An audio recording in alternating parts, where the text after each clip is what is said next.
ఈరోజు ఉదయకాల ఆశీర్వాదం 119వ కీర్తన 147, 48 వచనాలు. 119 Psalms 147 and 148. తెల్లమారక మునిపే మొర్రపెట్టి తిని నీ మాటల మీద నేను ఆశ పెట్టుకొని ఉన్నాను. ఎప్పుడు మొరపెట్టినాడండి? తెల్లవారక మునిపే, ఇంకా సూర్యుడు ఉదయించకముందే నేను లేచినాను. మరి నేను గురకలు కొట్టి నిద్రపోవడం లేదు. నేను దేవుని మరిచి, నా ఒళ్ళు మరిచి నేను నిద్రలో మరి దిగిపోవడం లేదు. కానీ నేను వేకువని లేస్తున్నాను, తెల్లవారక మునిపే లేస్తున్నాను, ఇంకా చీకటిగా ఉన్నప్పుడే లేస్తున్నాను. నేను దేవుని మాటల మీద ఆశ పెట్టుకొని ఉన్నాను. నీవిచ్చిన వాక్యమును నేను ధ్యానించటకై నా కన్నులు రాత్రి జాములు కాకమునిపే తెరుచుకుందును. దేవునికి స్తోత్రం. అంటే ఎంత దేవుని బిడ్డలు, దైవజనులు, మరి దేవుని ప్రజలు ఎంత మెలకుగా ఉండాలి. వారు నిద్ర యందు ఆసక్తి విడవాలి, ఆత్మలో తీవ్రత కలిగి ఉండాలి. శరీరానికి విశ్రాంతి అవసరం, కానీ ఎంత మటుకు విశ్రాంతి కావాలో అంత మటుకు శరీరానికి విశ్రాంతి ఇస్తే చాలు. తక్కిన సమయాలన్నీ కూడా దేవునికి దగ్గరగా రావడానికి ప్రయత్నాలు ఉండాలి. రాత్రి కాలం కూడా దేవుని వాక్యం చేత నింపబడుతున్నాడు. తెల్లవారక మునిపే మరి దేవుని మాటల మీద ఆశ మొర్ర పెడుతున్నాడు. మాటల మీద ఆశ పెట్టుకుంటున్నాడు అంటే ఏంటి అంటే, విశ్వాసి ఉదయాన్నే లేచి ప్రార్థనలో సమయం గడపాలి, దేవుని వాక్య పఠనంలో కూడా సమయాన్ని గడపాలి. దేవుని స్తోత్రం.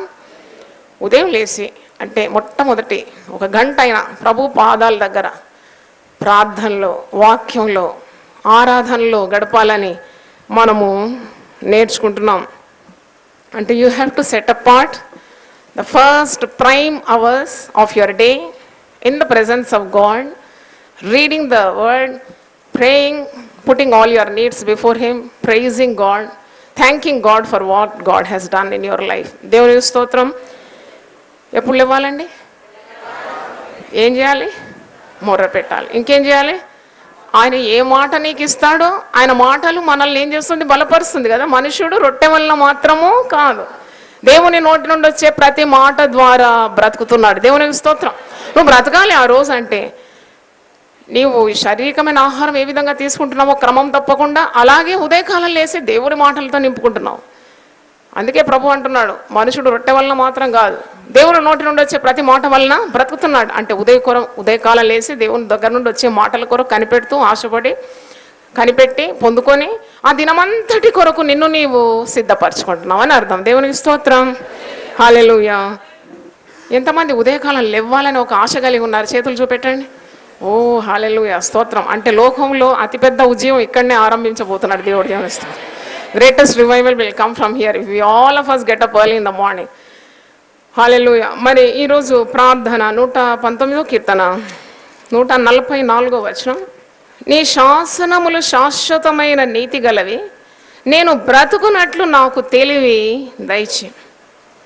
అసలు ఇలాగ ఎవరన్నా ప్రార్థన చేస్తారా? చాలా తక్కువ కదా. తెలివి అడిగేవారు ఎంతమంది ఉన్నారు? దేవుడు తెలివి అడిగితే తెలివి ఇస్తాడు. ఇక్కడ కీర్తనకారుడు ప్రార్థన చేస్తున్నాడు, నాకు ఒక గృహం దయచేయి, లేక నాకు ఆరోగ్యం దయచేయి, నా పిల్లలను దీవించు, లేకుంటే నాకు ఒక మరి నేను ఒక బిజినెస్ వ్యాపారం చేస్తున్నాను దాంట్లో లాభం దయచేయమని ప్రార్థన చేస్తలేడు. He is asking for wisdom. నాకు తెలివి కావాలి, నేను బ్రతుకున్నట్లు నాకు తెలివి దయచే. దినదినం బ్రతకాలంటే జ్ఞానం కావాలి. జ్ఞానులు వివేకం కలిగి తమ పనులు జరుపుకుంటారంట. అంటే దేవా నాకు జ్ఞానం దయచే, తెలివి దయచే. తెలివి తప్పకుండా దేవుని వాక్యం ద్వారానే మనకు లభిస్తుంది. దేవుడే మనకు జ్ఞానం ఇచ్చేవాడని వాక్యంలో ఉంది. సామెతలు 2వ అధ్యాయం చూడండి. 2వ అధ్యాయము 3వ వచనం చదువుతున్నాను. తెలివికై మొరపెట్టిన ఎడల, వివేచనకై మనవి చేసిన ఎడల, వెండిని వెదికినట్లు దాన్ని వెదికిన ఎడల, దాచబడిన ధనమును వెదికినట్లు దాన్ని వెదికిన ఎడల, యెహోవా యందు భయభక్తులు కలిగి ఉంట ఎట్టిదో నీవు గ్రహించదవు. దేవుని గురించిన విజ్ఞానం నీకు లభించును, యెహోవాయే జ్ఞానమిచ్చు వాడు. హల్లెలూయా. తెలివియు వివేచనయు ఆయన నోట నుండి వచ్చు. దేవుని స్తోత్రం. జ్ఞానం కావాలి, తెలివి కావాలంటే దేవుడే, అంత జ్ఞాని అయిన దేవుడే నీకు ఇవ్వాలి. పౌలు భక్తుడు అంటున్నాడు, క్రీస్తే నా జ్ఞానం, క్రీస్తే నా విమోచన, క్రీస్తే నా పరిశుద్ధత అని సెలవిస్తున్నాడు. అంటే క్రీస్తుని జ్ఞానమైపోవాలి. మరి నువ్వు బ్రతకాలంటే తెలివి కావాలి. తెలివికై మొరపెడితే దేవుడు తప్పకుండా ఇస్తాడని, యెహోవా జ్ఞానం ఇచ్చువాడని, తెలివి వివేచన ఆయన నోట నుండి వచ్చును. ఇంతకుముందు మనం ఒక వాగ్దానం ధ్యానించినాం కదా, బుద్ధి జ్ఞాన సర్వ సంపదలు ఆయన యందు గుప్తములే. తెలివి అడగాలి. నన్ను అడిగితే అన్నిటికంటే ముందు నువ్వు తెలివి అడగాలి. తెలివి అంటే దేవుని ఆత్మ, దేవుడు ఇచ్చే జ్ఞానం దేవుని ఆత్మ ఇమిడి ఉంటుంది. మరి ప్రతిదినం ఈ పాప ప్రపంచంలో, కీడుతో నిండిన ఈ లోకంలో పవిత్రంగా జీవించాలి. పౌలు అంటున్నాడు కదా, మూర్ఖ జనము మధ్యలో, వక్ర జనము మధ్యలో జీవవాక్యము పట్టుకొని మనం ఎలా ఉన్నామో జ్యోతుల వలె ప్రకాశిస్తున్నాం. హల్లెలూయా. మరి జ్ఞానం కలిగి ప్రవర్తించడానికి మనం ఈ విధంగా ప్రార్థన చేయాలి. దేవా, ఏమని ప్రార్థన చేయాలో చెప్పండి, చదవండి ఆ ప్రార్థన. నీ శాసనములు శాశ్వతమైన నీతి గలవి, నేను బ్రతుకున్నట్లు నాకు తెలివి దయచేయి. నీ జ్ఞానం ఉంటేనే దేవుని శాసనముల విలువ నీకు అర్థము అవుతుంది.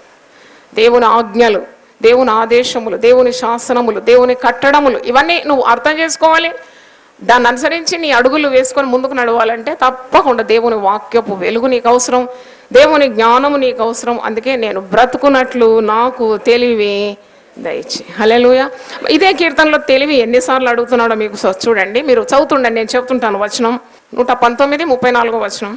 నీ ధర్మశాస్త్రము అనుసరించటకు నాకు బుద్ధి దయచేయి, అప్పుడు నా పూర్ణ హృదయంతో నేను దాని ప్రకారం నడుచుకున్నాను. హల్లెలూయా. నాకు బుద్ధి దయచే ప్రభువా, నాకు తెలివి దయచే ప్రభువా, నాకు వివేకం దయచే ప్రభువా, నాకు జ్ఞానం దయచే ప్రభువా.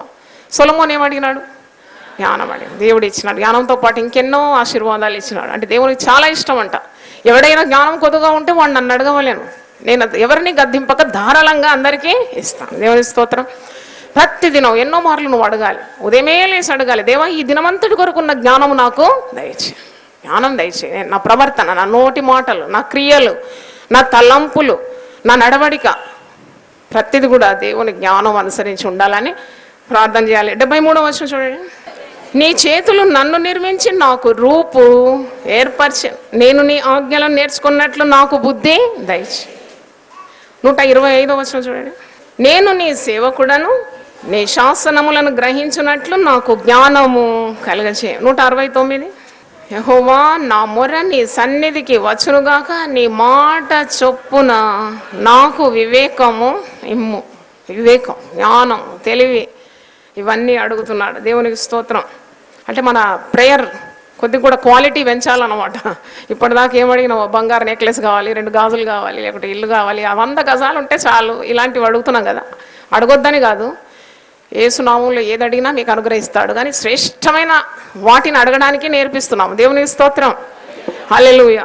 మరి ఈరోజు నామము చూడండి, 774వ నామం, గర్భము తెరుచువాడు. హల్లెలూయా.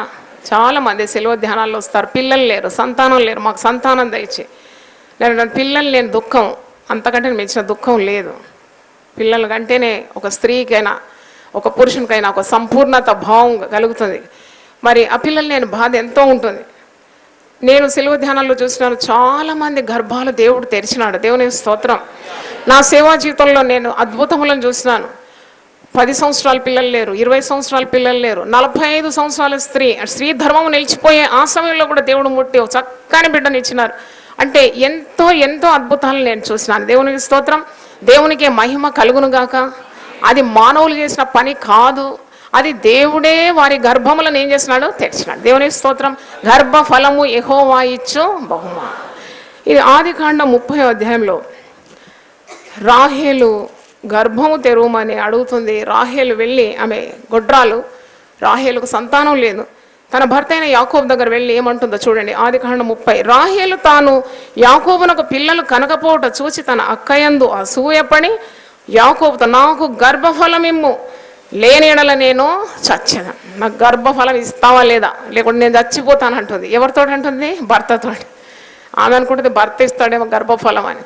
అప్పుడు యాకోబు ఏమంటున్నాడు? 2వ వచనం. యాకోబు కోపము రాహేలు మీద రగులు కొనగాతాడు, నేను నీకు గర్భఫలమును ఇయ్యకపోయినా దేవునికి ప్రతిగా ఉన్నానా? ఏంటి నన్ను వచ్చి అడుగుతున్నావేంటి? నేనేమో దేవుని స్థానంలో ఉన్నానా? నేను గర్భం తెరిచివాడనా? నా చేతిలో ఉందా నీకు గర్భం కలగడం? కాదు. నువ్వెవరిని అడగాలి? పోయి దేవుణ్ణి అడగాలి. చప్పట్లు కొట్టి దేవుని స్తుతిద్దాం. హల్లెలూయా. నేను లేను, దేవుని స్థానంలో లేను నీ గర్భం అనుగ్రహించడానికి, దేవున్నాడు. అప్పుడు ఆమె ఏం చేస్తుందంటే 22వ వచనం చూడండి. రాహేలు పోయి దేవుని దగ్గర మొరపెడుతుంది. దేవుడు రాహేలు ప్రార్థన వింటున్నాడు. 22వ వచనం, దేవుడు రాహేలు జ్ఞాపకము చేసుకొని ఆమె మనవి విని ఆమె గర్భము తెరచెను. హల్లెలూయా, హల్లెలూయా. చాలామంది స్త్రీలు, మరి పిల్లలు లేని వాళ్ళకి నేను చెప్తానమ్మా, మీరు దగ్గరనే ఉంటే మందిరం ఎప్పుడు తెరిచి ఉంది. హన్నా వచ్చి దేవుని మందిరంలో మొరపెట్టినప్పుడు ఇశ్రాయిల్లోకి వెళ్ళిన గొప్ప ప్రవక్తకే తల్లి అయిపోయింది. ఇంకా మరి 5గురిని కూడా కన్నట్టు వాక్యంలో ఉంది. దేవుడు సంతానం ఇస్తాడు, గర్భం తెరిచేవాడు. ఇక్కడ దేవుడు రాహేలు మనవి వినెను అంటే రాహేలు ఏం చేసింది? ప్రార్థన చేసింది. దేవునికి స్తోత్రం. దేవుడు రాహేలును జ్ఞాపకం చేసుకొని ఆమె మనవి విని ఆమె గర్భము తెరిచాను. గర్భము తెరిచేవాడు చేతులెత్తి ఏం చెప్పాలి? స్తోత్రం, స్తోత్రం, స్తోత్రం. హల్లెలూయా. వాగ్దానము జకర్యా 10వ అధ్యాయం 8వ వచనం, నేను వారిని విమోచించి ఉన్నాను గనుక వారిని ఈల వేసి పిలిచి సమకూర్చిదను, మునుపు విస్తరించినట్లు వారు విస్తరించదు. నాకు ఈ మాట ఎంత ఇష్టమో. ఈల వేసి పిలువ ఏంటంటే విజిల్ కొడతాడు అన్నమాట దేవుడు. ఒక ట్రాఫిక్ పోలీస్ విజిల్ కొడితేనే చెవులు గింగురు ఉంటుంది, దేవుడే ఈల వేస్తే ఎట్టుంటుంది అంటే సంఘానికి దూరంగా ఉండేవారు, దేవుని సన్నిధికి రానివారు, మన బంధువుల్లో ఉంటారు, మన గృహాల్లో ఉంటారు. అంటే మనం ఇచ్చే కార్యాల మీద ఇంత ప్రాధాన్యత వారు ఇవ్వరు. మనకు ఒక ఆశ ఉంటుంది, దేవా నాకు మరి బంధువులుగా ఉండేవారు, సొంతవారు అక్కడిక్కడ చెదిరిపోయి ఉన్నారు, దేవుని సన్నిధికి వారు రావాలి, నీవు ఈల వేసి వారిని సమకూర్చు అని ప్రార్థన చేయాలి. దేవునికి స్తోత్రం. నువ్వు ఎవరికైనా రక్షింపబడని వారి కొరకు ప్రార్థించినప్పుడు ఈ వాగ్దానం ఎత్తిపట్టి ప్రార్థన, దేవుడు వారిని విమోచిస్తాడు, వారిని ఈల వేసి దేవుని సన్నిధికి సమకూరుస్తాడు అనే వాగ్దానము. దేవునికి స్తోత్రం. ఆదేశము 192వ ఆదేశం, నీవు ప్రార్థన చేయనప్పుడు నీ గదిలోనికి వెళ్ళి తలుపు వేసి రహస్యమందున్న నీ తండ్రికి ప్రార్థన చేయ. ప్రభువు చెప్పిన ప్రార్థన విధానం, రహస్య ప్రార్థన గురించి చెప్పినాడు. మత్తయి సువార్త 6వ అధ్యాయంలో 3 కార్యాలు రహస్యంగా చేసే సందర్భాలు వివరించినాడు. ఒకటి, నువ్వు ధర్మము చేయనప్పుడు రహస్యంగా చేయి, నువ్వు ఉపవాసం చేయనప్పుడు రహస్యంగా చేయి, నువ్వు ప్రార్థన చేయనప్పుడు కూడా రహస్యంగా చేయి. ఎందుకంటే మీరు మత్తయి సువార్త 6వ అధ్యాయం ఇంటికి వెళ్ళి చదవండి. రహస్యమందు చూచు నీ తండ్రి నీకు ప్రతిఫలం ఇచ్చును. హల్లెలూయా. అలా 3 సార్లు కూడా ఉంది. రహస్యమందు నువ్వు చేస్తున్నావు ధర్మం, మనుషులు కనబడడం వల్లనే నీ నీతి కార్యాలు చేయడం లేదు. అప్పుడు రహస్యమందు నువ్వు నీతి కార్యాలు ధర్మ కార్యాలు చేస్తున్నావు, రహస్యమందు చూసి నీ తండ్రి నీకు ప్రతిఫలము ఇస్తాడు. నువ్వు ఉపవాసం ఉన్నావు, మనుషులు కనబడవాలని ముఖం మార్చుకొని బక్క చిక్కి మరి మనుషులు నిన్ను మెచ్చుకోవాలని కాదు, దేవుడు నిన్ను చూస్తున్నాడు, నీ మనవులు ఆలకిస్తాడనే భావంతో నువ్వు ఉపవాసం రహస్యంగా ఉన్నావు, రహస్యమందు చూసి నీ తండ్రి నీకు ప్రతిఫలం ఇస్తాడు. ప్రార్థన చేయనప్పుడు కూడా నీవు గదిలోనికి వెళ్ళి తలుపు వేసి రహస్యమందు ఉన్న నీ తండ్రికి ప్రార్థన చేస్తున్నావు, రహస్యమందు చూసి నీ తండ్రి నీకు ప్రతిఫలము ఇస్తాడు. అంటే ఈ 3 కార్యాలు కూడా మనుషులు చూడాలని చేయకూడదు. ధర్మము ఇతరులు చూడాలని చేయకూడదు, ఉపవాసము ఇతరులు మెచ్చుకోవాలని చేయకూడదు, ప్రార్థన ఇతరులు నిన్ను ప్రశంసించాలని చేయకూడదు. చాలామంది ప్రార్థనలు ఎందుకు చేస్తారంటే ఇతరులు తెలుసుకోవాలి వీళ్ళకి ఎంత వాక్య జ్ఞానం ఉన్నది. అబ్బా, హృదయము అంతరింద్రియము పరిశీలించే దేవుడు నీకు ఏ ఫలము ఇవ్వడు, అప్పుడే పొంది ఉన్నావు నీ ఫలం, ఇంకా నీ దేవుని దగ్గర నీకు ఫలం లేదు. కనుక ఇలాంటివి చాలా జాగ్రత్తగా ఉండాలి. ఇక్కడ అంటున్నాడు రహస్య ప్రార్థన. సంఘంలో మనం ప్రార్థిస్తున్నాము, ఒక సమాజంలో కానీ ఒక గుంపులో కానీ ప్రార్థనలు చేస్తున్నాము, 2 కలిసి ప్రార్థిస్తాము, 3 కలిసి చేస్తున్నాము, ఐకమత్యం గల ప్రార్థన ఉన్నది. అవన్నీ రకరకాల ప్రార్థనలు. కానీ అతి శ్రేష్టమైన ప్రార్థన నీవు గదిలోనికి వెళ్ళి తలుపు వేసి రహస్యమందున నీ తండ్రితో నీవు సంభాషించడం. దేవునికి స్తోత్రం. చాలామందికి పరస్య ప్రార్థనలు ఉన్నాయి కానీ రహస్య ప్రార్థన లేదు. They are very smart at praying publicly. Everyone should know how much knowledge they carry. No wrong. రహస్యమందు చూసి నీ తండ్రి నీకు ప్రతిఫలం ఇవ్వాలంటే నువ్వు గదిలోనికి వెళ్ళి తలుపు వేసి ఆ రహస్యమందున తండ్రితో నీవు సంభాషించాలి, ప్రార్థన చేయాలి. అట్టి అలవాటు మనకందరికీ కలుగును గాక. ఆమేన్. హల్లెలూయా. యోబు గ్రంథం 1వ అధ్యాయం 5వ వచనం, వారి వారి విందు దినములు పూర్తి కాగా యోబు తన కుమారులు పాపము చేసి తమ హృదయములలో దేవుని దూషించురేమో అని వారిని పిలువనంపించి వారిని పవిత్రపరిచి అరుణోదయమున లేచి వారిలో ఒక్కొక్కరి నిమిత్తమై దహన బలి అర్పించుచు వచ్చాను. యోబు ఎటువంటి వ్యక్తో యోబు 1:1 ఉంది. ఊజు దేశమునందు యోబు అని ఒక మనుషుడు ఉండెను. అతడు ఎలాంటి వాడు?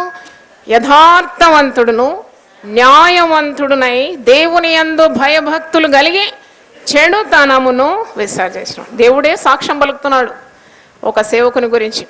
తన దాసుని గురించి ఇంత చక్కని సాక్ష్యం దేవుడే పలుకుతున్నాడు. యథార్థవంతుడు, న్యాయవంతుడు, దేవుని యందు భయభక్తుల వాడు, చెడుతనాన్ని చప్పట్లు కొట్టి దేవుని స్తుతిద్దాం. ఇంత మంచి సర్టిఫికేట్ దేవుడు ఇస్తున్నాడు. అతని స్వభావాల్లో ఒకటి, తన కుటుంబం కొరకు యాజకత్వం వహిస్తే, అంటే he is the priest for his family. చూడండి, ఆనాడు యాజకులు లేరు ప్రజల అవసరతలు దేవునికి తెలియజేయడానికి.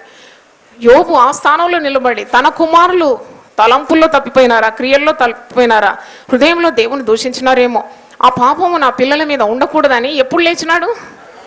అరుణోదయమున లేచి వారిలో ఒక్కొక్కని నిమిత్తమై దహన బలి అర్పించవచ్చు. ఈ రోజుల్లో దహన బలి లేదు, ఎలాంటి బలియాగం లేదు. క్రీస్తు ప్రభు ఒకేసారి మనకు సిలువలో బలిగా మారిపోయినాడు, బలియాగం చేసినాడు. కాబట్టి మనము ఎలాంటి బలి చేయాలి అంటే, ఉదయకాలం లేచి నీ శరీరాన్ని కొద్దిగా అదుపులో ఉంచుకొని నిద్రను త్యాగం చేసి ఉదయం లేచి నీ కుటుంబం కొరకు, నీ పిల్లల కొరకు నువ్వేం చేయాలి? ప్రార్థన చేయాలి. హల్లెలూయా. అర్థమైతే ఒకసారి దేవుని స్తుతించండి. యోబు ఎప్పుడు లేచినాడు? ఏం చేసినాడు? దహన బలి అర్పించి. ఎవరి కొరకు? ఎందుకంటే పిల్లలు మరి దేవుని హృదయంలో దూషించి దేవుని మర్చిపోతారేమో అనే ఆ దైవ భయము యోబుకుండి తన కుటుంబం మీద కీడు రావద్దని ప్రార్థించినాడు. అంటే సాతాను శోధనలు ఎన్నో పెట్టింది, వాటన్నిటిని జయించడానికి ఉన్న శక్తి కూడా పొందుకున్నాడు. దేవునికి స్తోత్రం. హల్లెలూయా. మరి ఉదయకాల ప్రార్థనలో అలాంటి ఆశీర్వాదం మనకు లభిస్తుంది. ఈరోజు ప్రార్థన 119వ కీర్తన 31వ వచనం. యెహోవా, నేను నీ శాసనములను హత్తుకొని ఉన్నాను, నన్ను సిగ్గుపడ నీయకు. చాలా ప్రార్థనలు మనం చేస్తాం. కీర్తనకారుడు అంటున్నాడు, దేవా నీ ఆజ్ఞలను అనుసరించి నేను నడుచుకుంటున్నాను, నీ శాసనాలను నేను హత్తుకుంటున్నాను, నువ్వు చెప్పిన మాట ప్రకారం నేను బ్రతుకుతున్నాను, కాబట్టి నన్ను ఎప్పుడు నీవు సిగ్గుపడ నీయొద్దు. నా తల ఎత్తువానిగా ఉండాలి. నేను తలవంపులు నాకు ఎక్కడ కూడా కలగకూడదు. ఎందుకంటే నిన్ను నమ్ముకున్నాను, నిన్ను అనుకరిస్తున్నాను, నిన్ను వెంబడిస్తున్నాను, నీ మాటల ప్రకారం నేను బ్రతుకుతున్నాను. కాబట్టి నన్ను ఎప్పుడు కూడా నీవు సిగ్గుపడ నీయ. పరిశుద్ధ గ్రంథంలో ఉంది, దేవుని కొరకు ఎదురు చూచేవారు ఎన్నడూ సిగ్గుపడరు, దేవునికి ప్రార్థన చేసే వారికి అవమానము లజ్జ కలగదు. ఇక్కడే ఉంది 119వ కీర్తన 6వ వచనంలో. మీరు చూడండి, నీ ఆజ్ఞలన్నిటినీ నేను లక్ష్యము చేయనప్పుడు నాకు అవమానము కలగనేరదు. హల్లెలూయా. చప్పట్లు కొట్టి దేవుని స్తుతించండి. హల్లెలూయా. నువ్వు మనిషి మాట మీద నమ్ముకుంటే నీకు అవమానం కలుగుతుందేమో, వారు నిన్ను మోసం చేస్తారు, ఆ మాట తప్పుతారు, నీకు సిగ్గు కలుగుతుంది, అవమానం కలుగుతుంది. కానీ దేవుణ్ణి ఆశ్రయించే వారికి, దేవుని మాటలు వినే వారికి, దేవుని ఆజ్ఞలు లక్ష్యం చేసే వారికి అవమానము ఏనాడు కలగదు. హల్లెలూయా. అవమానం కలగదు. అందుకే ప్రార్థన చేస్తున్నాడు, నేను నీ శాసనాలు అనుసరించి నడుచుకుంటున్నాను, నన్ను సిగ్గుపడనీయకు. 25వ కీర్తన 1 నుండి 3 వచనాలు నేను చదువుతున్నాను. యెహోవా, నీ దిక్కునకు చూచి నా ఆత్మను ఎత్తుకొనుచున్నాను, నా దేవా నీ యందు నమ్మిక ఉంచున్నాను, నన్ను సిగ్గుపడ నీయకుము.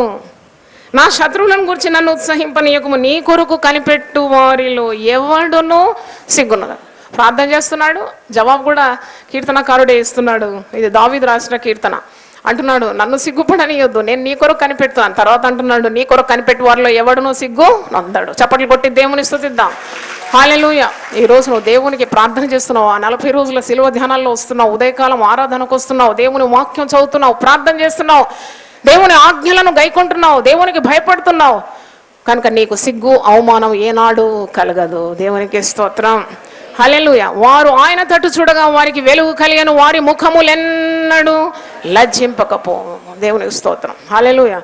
ఈరోజు నామము 419వ నామం 419, హృదయ రహస్యములను ఎరిగిన దేవుడు.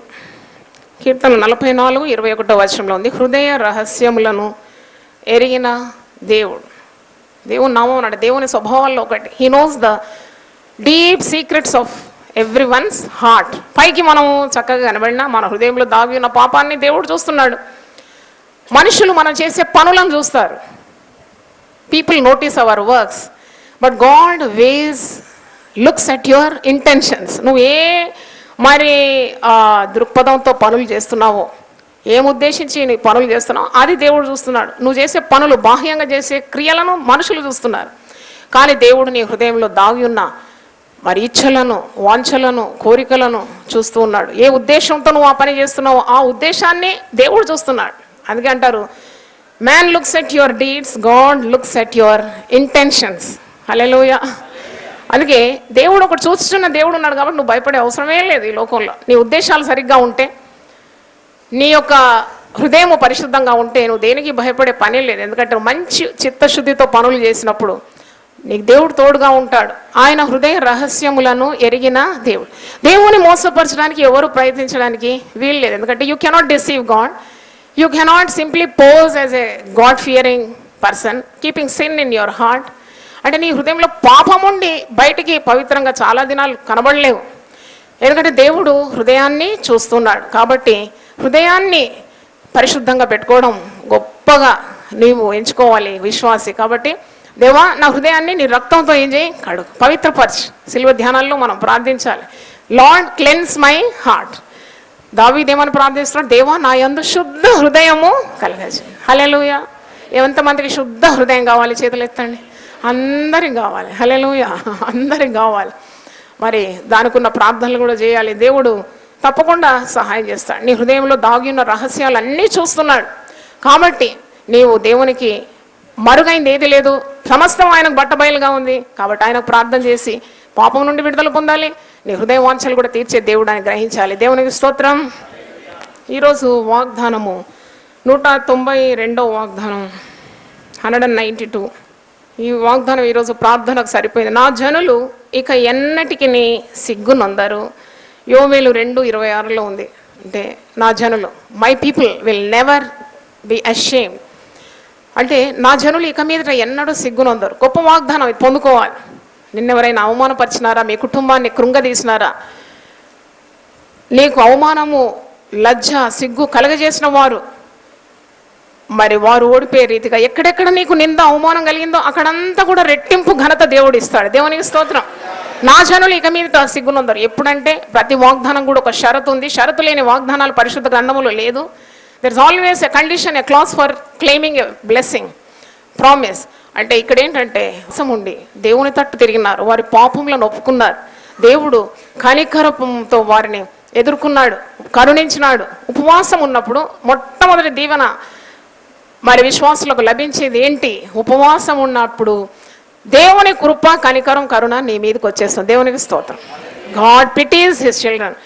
యోవేలు 2వ అధ్యాయంలో కూడా వారు ఉపవాసంతో, మరి వస్త్రాలు కాదు, వారి హృదయాలను ఏం చేసినారట? చింపుకున్నారట. మరి దేవుని దగ్గర తగ్గింపుతో ప్రార్థించినప్పుడు దేవుడు కనికరించి వారు పోగొట్టుకున్న ఆశీర్వాదం అంతా తిరిగి ఇచ్చినట్టు. వారి పంటను పాడు చేసే పురుగును కూడా దేవుడు ఏం చేసినట్టు? గద్దించినాడు. గొంగళి పురుగులు, పసరు పురుగులు, చీడ పురుగులు తినివేసిన పంటను తిరిగి చేసినాడట. దేవునికి స్తోత్రం. నా జనులు ఇక మీద ఎన్నడూ కూడా సిగ్గునందరు. హల్లెలూయా.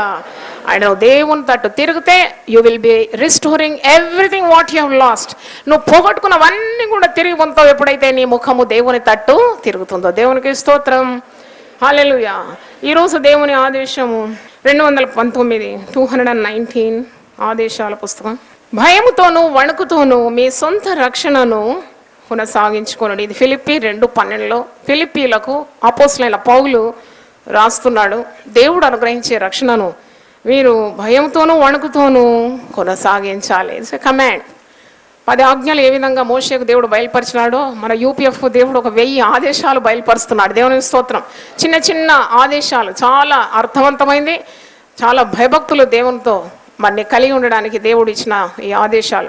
దేవుని స్తోత్రం. నీ రక్షణను భయంతో వణుకుతో నీవు కొనసాగించాలి. ఒకసారి ఆ మాట చదివి ఫిలిప్పీ 2:12 చదువుతున్నాను. Philippians 2nd chapter 12 onwards. కాగా నా ప్రియులారా, మీరు ఎల్లప్పుడూ విధేయులై ఉన్న ప్రకారం నా ఎదుట ఉన్నప్పుడు మాత్రమే గాక మరి ఎక్కువగా నేను మీతో లేని ఈ కాలమందును భయముతోనూ వణుకుతోనూ మీ సొంత రక్షణను కొనసాగించాడు. ఫిలిప్పీ లో ఉన్న విశ్వాసులు పౌలు భక్తుడు ఉన్నంతసేపు చాలా భయభక్తుల్లో కనబడేదాడు. పౌలు భక్తులు మరి వేరే దేశానికి ప్రయాణమై సువార్త కొరకు వారి మధ్యలో లేనప్పుడు, కనబడినప్పుడు వారు భయభక్తులు కోల్పోయేది. అందుకే అంటున్నాడు అనమాట, నేను మీ మధ్యలో ఉన్నా లేకున్నా మీకు దేవుని యందు ఏముండాలి? భయభక్తులు ఉండాలి. దేవుడు మీకు అనుగ్రహించే రక్షణను భయంతోనూ వణుకుతోనూ మీరు కొనసాగించుకోవాలి అని వాక్యం సెలవిస్తుంది. చూడండి, భయము అంటే ఏంటి అంటే దేవుడు అంటే ఎప్పుడు భయపడి గుండెపోటుతో చావాలని కాదు. అంటే దేవునికి భయపడి, దేవుణ్ణి ప్రేమించి, దేవుడు అనుగ్రహించే ఆ కృపను పోగొట్టుకోకుండా, దేవుడు అనుగ్రహించిన ఈ గొప్ప రక్షణ భాగ్యాన్ని వదులుకోకుండా దేవుని నియమాల్లో బ్రతకడమే, భయంతోనూ వణుకుతోనూ నీ సొంత రక్షణను కొనసాగించడం. యెషయా 66:2 ఉంది కదా, మీరు నా కొరకు ఏ పనులు చేస్తున్నారు, మీరు చేసే పనులు ఏ పాటివి, మీరు నిర్మించే కట్టడాలు ఏ పాటివి, ఆకాశము నా సింహాసనము, భూమి నా పాదపీఠము, నా కొరకు మీరు చేసే కార్యాలు ఏంటి? కానీ ఎవడు దీనుడై నలిగిన హృదయం గలవాడై దేవుని మాట విని వణుకుచుండునో నేను వాణ్ణి దృష్టిస్తున్నాను. నా కొరకు ఏదో ఘన విజయాలు సాధించిన వాడిని దృష్టించడం లేదు, కానీ ఎవడైతే నా మాట విని వణుకుతున్నాడో నేను వాణ్ణి దృష్టిస్తున్నానని సెలవిస్తున్నాడు. అలాగే ఎంతమందికి కోట్ల జనాలకు రక్షణ లేదు, వాక్యపు వెలుగు లేదు, ఆత్మీయ సంతోషం లేదు, క్రైస్తవ జీవితం యొక్క ఆనందము లేదు. ఎంతమంది రోజుకు నశించిపోతున్నారు. అట్టి నిన్ను దేవుడు ఏర్పరచుకొని మరి నీకు రక్షణ అనుగ్రహించినాడు. రక్షణ అందరికీ లేదు. రక్షణ అందుకే అంటారు రక్షణ భాగ్యం అని. ఇది ఒక భాగ్యం, అవునా కాదా? ఎంతమంది అంటారు ఇది రక్షణ భాగ్యం అని? హల్లెలూయా! ఇది ఎంత భాగ్యము. నీ కన్నులు తెరవబడింది, నువ్వు దేవుని దీవెనలు చూస్తున్నావు, నిత్య జీవం పొందుకుంటున్నావు, నిత్య మరి రాజ్యమైన పరలోకానికి వెళుతున్నావు. ఇది ఒక గొప్ప భాగ్యం. ఈ భాగ్యాన్ని నీవు పోగొట్టుకోకూడదు. సాతాను నిన్ను భ్రమ పెడుతుంది, మిరిమిట్లు గొలిపే లోకం నిన్ను ఆకర్షిస్తుంది అని నీవు వెంటనే నీ కొరకు ప్రభువు సిలువలో మరణించిన గొప్ప బలియాగాన్ని జ్ఞాపకం చేసుకొని నీ రక్షణ ఎంత విలువైందో నీవు ఎప్పుడు కూడా జ్ఞాపకము చేసుకో. ఒక మాట ప్రార్థన చేసుకుందాం. ప్రభువా, నీ పరిశుద్ధ నామమునకు స్తోత్రం. నీ మాటలు ఎంత ప్రశస్తమైంది, ఎంత అమూల్యమైంది, ఎంత విలువైంది ప్రభువా. నీ మాటలు మమ్మల్ని బ్రతికిస్తుంది, మేము నడవలసిన మార్గం మాకు దిక్సూచిగా ఉండి నడిపిస్తుంది. ప్రభువా, నీకు స్తోత్రం. కృపగల దేవా, ఈరోజు మేము విన్న మాటలన్నీ కూడా నీవు స్వయంగా పలికినావు ప్రభువా. అలాగే మా జీవితాలు తండ్రి యథార్థంగా ఉండటకు సహాయం దయచేయమని, దేవుని వాక్యం విన్న ప్రతి ఒక్కరిని దీవించి ప్రజలనందరినీ దీవించమని యేసు నామములో అడిగి వేడుకుంటున్నాను తండ్రి. ఆమేన్. హల్లెలూయా, హల్లెలూయా.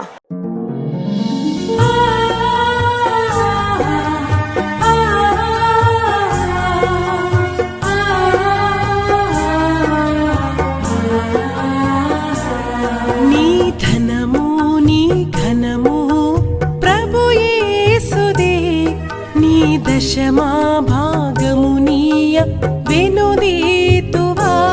నీ ధనము నీ ఘనము ప్రభు యేసుదే, నీ దశమా భాగము నీయ వెనుదీతువా. ధరలోన ధనధాన్యముల నీయగా కరుణించి కాపాడి రక్షింపగా. ధరలోన ధనధాన్యముల నీయగా కరుణించి కాపాడి రక్షింపగా. పరలోకనాదుండు నీకీయగా మరి యేసు కొరకీయ వెనుదీతువా. పరలోకనాదుండు నీకీయగా మరి యేసు కొరకీయ వెనుదీతువా. నీ ధనము నీ ఘనము ప్రభు యేసుదే, నీ దశమా భాగము నీయ వెనుదీతువా. పాడి పంటలు ప్రభువు నీకీయగా కూడు గుట్టలు నీకు దయచేయగా.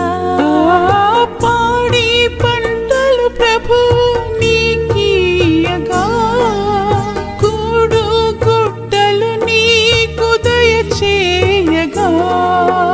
వీడంగ ప్రభు యేసు నామంబును గడువేల ప్రభుకీయను క్రైస్తవ.